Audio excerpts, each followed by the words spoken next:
화제의 뉴스를 골라 과학 기자의 시선으로 분석하는 과학 본색 시간입니다. 오늘은 최소라 기자와 함께하겠습니다. 어서 오세요. 안녕하세요. 네, 오늘 어떤 소식 준비하셨나요? 네, 지난 4일이 입춘이었는데요. 예. 봄이 찾아오나 했더니 기습 한파가 찾아왔죠. 이렇게 기온이 뚝 떨어지는 시기에는 독감이나 감기 등 호흡기 질환이 늘어나는데요. 네. 미국에서는 올 겨울에만 2,600만 명이 독감에 걸려서 사망자가 벌써 8,000명을 넘겼다고 하고요. 네, 국내 독감 의심 환자도 최근 5주 연속 외래 환자 1,000명의 40명 이상으로 유지가 되고 있습니다. 네. 게다가 신종 코로나 바이러스 감염증이라는 걱정까지 늘게 됐습니다. 감기든 독감이든 신종 코로나 바이러스든 이런 바이러스에 감염이 안 되는 게 최선이지만 이런 위험에 노출된 이상 차이점을 알아야지 적절히 대응할 수 있을 텐데요. 네. 오늘 자세히 알아보도록 하겠습니다. 좀 가뜩이나 겨울인데 주변에 누가 기침하거나 그러면 굉장히 걱정이 많이 신경이 되더라고요. 쓰여요. 네. 네. 괜히 또 몸도 으슬으슬 아픈 것 같기도 하고 혹시 내가 걸린 게 아닌가 이런 생각이 들기도 하는데 이런 막연한 공포심을 없애기 위해서라도 이 신종 코로나 바이러스 감염증 명확하게 아는 게 중요한 것 같습니다. 네, 그렇습니다.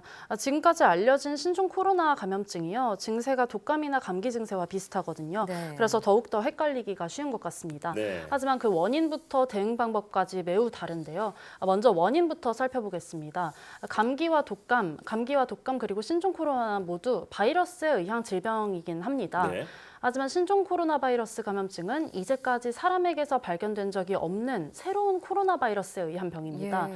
과학자들이 추정하기로는 박쥐에서 유래한 바이러스라고 하는데요. 아직도 확신할 수는 없습니다. 네. 그리고 지금은 세계 곳곳에서 바이러스를 실험실에서 배양하는 데 갓 성공을 했고 이 바이러스 내부의 유전자를 들여다보는 단계입니다. 질병관리본부도 우리나라에서 발생한 바이러스의 유전 정보를 분석을 해서 공개를 했고요. 네.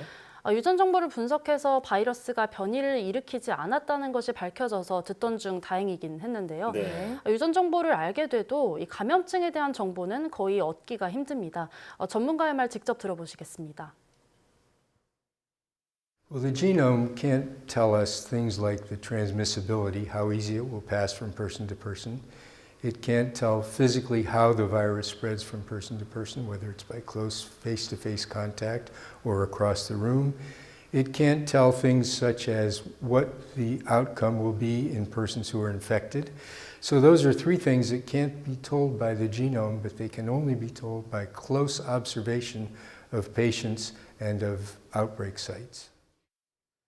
네, 그러니까 바이러스가 얼마나 잘 퍼지는지 또 바이러스가 비말이 아닌 대소변을 통해서도 감염이 될 수 있는지 또 없는지는 알 수가 없고요. 네. 인체에 또 앞으로 어떤 영향을 주는지도 앞으로 확진자를 지켜보면서 알아나갈 수밖에 없는 부분입니다. 네, 그러니까 일단 신종 코로나 바이러스의 그 원인이 무엇인지 아직 명확하게 밝혀진 것은 아니고 또 감염 경로나 인체에 미친 영향조차도 알아내야 할 부분이다 이런 얘기군요.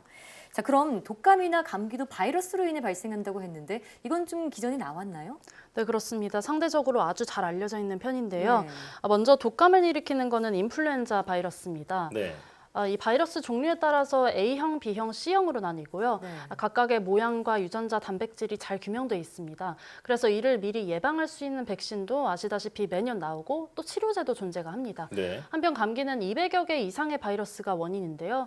리노바이러스나 아데노바이러스, 코로나 바이러스 등 워낙 다양한 종류입니다. 이 때문에 증상도 각양각색입니다. 지금 그래프를 보니까 치료제나 백신이 개발된 게 독감뿐이군요. 그러네요. 네, 그렇습니다. 독감을 일으키는 인플루엔자 바이러스의 경우요. WHO가 매년 전 세계 그 인플루엔자 독감 샘플을 모아서요. 구체적으로 어떤 인플루엔자 바이러스가 유행할지를 예측을 해서 발표를 하거든요. 네. 그러면 각국에서 이 바이러스에 대한 백신을 생산을 해내고요. 그거를 사람들이 맞고 독감에 대비를 하게 되는 겁니다. 그렇군요. 네, 또 독감은 치료제도 있죠. 아시다시피 타미플루가 유명한데요. 네. 바이러스 감염 후라도 이 바이러스가 인체 세포에 침투하는 것을 막아주는 약입니다. 완치를 며칠 앞당길 수가 있는 겁니다. 감기는 앞서 말씀드린 대로 워낙 다양한 바이러스에 의해서 발생하기 때문에 예측이 굉장히 힘든데요. 네. 애를 써서 백신을 개발하더라도 소용이 없을 뿐더러 증상이 독감만큼 심하지 않기 때문에 백신을 개발할 필요성이 없습니다. 네. 그래서 제약사들이 개발하지 않는다고 볼 수가 있습니다. 네. 그렇군요. 또 감기 또한 이 근본적인 치료약이 없는데요. 대신에 콧물이 나면은 뭐 콧물을 완화하는 약을 복용한다든지 뭐 인후통이 있으면은 그런 특정 증상을 완화해 주는 약을 쓰게 됩니다. 네. 네, 마지막으로 신종 코로나 바이러스. 다들 아시겠지만 역시 백신이나 치료제가 없죠. 네. 감기와 다르게 감염 증상이 심각하고 또 세계 곳곳에서 사망자까지 발생했기 때문에 이 과학자들이 백신과 치료제 개발에 박차를 가하고 있는데요. 같은 계열의 바이러스인 사스나 메르스 백신도 개발되지 않은 걸로 보면요. 백신 개발은 한동안 요원해 보이고요. 네. 또 환자 치료를 위해서 항바이러스제를 이 치료 요법으로 쓰고 있다고는 네. 하는데 WHO는 최근에 이 신종 코로나 이 감염증에 대한 효과적인 치료약들이 알려진 바가 없다 이렇게 공식적으로 말을 했습니다. 네, 감기와 달리 신종 코로나 바이러스는 현재 백신이나 치료제를 개발하고는 있지만 기약할 수는 없는 상황이죠. 자, 그럼 이 감기와 독감 또 신종 코로나 바이러스 각각의 증상은 어떻게 구분할 수 있을까요? 네, 먼저 감기의 경우는 발열은 드물고요. 콧물이나 인후통 등 이런 호흡기 증상이 나타납니다. 대부분 증상은 일주일 정도 지속이 된다고 하고요. 네. 그리고 독감은 감기와 다르게 갑작스러운 발열과 근육통 등 이런 전신 증상이 나타납니다. 예. 물론 기침이나 인후통, 가래 등의 호흡기 증상도 보일 수가 있고요.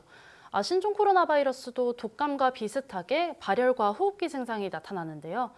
독감이 갑작스럽게 증상이 나타나는 것과 달리 가벼운 증상부터 시작해서 일주일 동안 천천히 나빠진다고 합니다. 네. 네, 이 때문에 환자가 민감하지 않으면은 신종 코로나 바이러스에 걸렸어도 초반에는 증상을 못 느낄 수가 있습니다. 네. 이게 굉장히 중요한 특징인데요. 아직 이 확정적인 연구 결과가 나온 건 아니지만 무증상 감염이 있을 수 있다는 겁니다. 예. 바이러스 감염자인데 일주일 동안 이 증상이 없으니까 일상생활을 하다가 수백 명과 접촉을 하면서 바이러스를 퍼뜨릴 수가 있다는 겁니다. 그렇군요. 전문가 말 직접 들어보시겠습니다. 대개는 호흡기 바이러스들이 증상 초기보다는 조금 더 증상이 악화됐을 때 전파력이 센 부분인데 신종 코로나 바이러스는 어떤 증상이 강해지면 더 전파가 잘 되긴 하겠지만 증상 초기부터 감염사를 보이는 게 그러니까 무증상 감염이 사실 그동안 그 가능성을 두고 이견이 있었지만 지금은 무증상 감염이 가능하다라는 쪽으로 조금씩 연구 결과가 나오고 있는 것 같습니다. 네. 앞으로 더 주의를 해야겠는데요.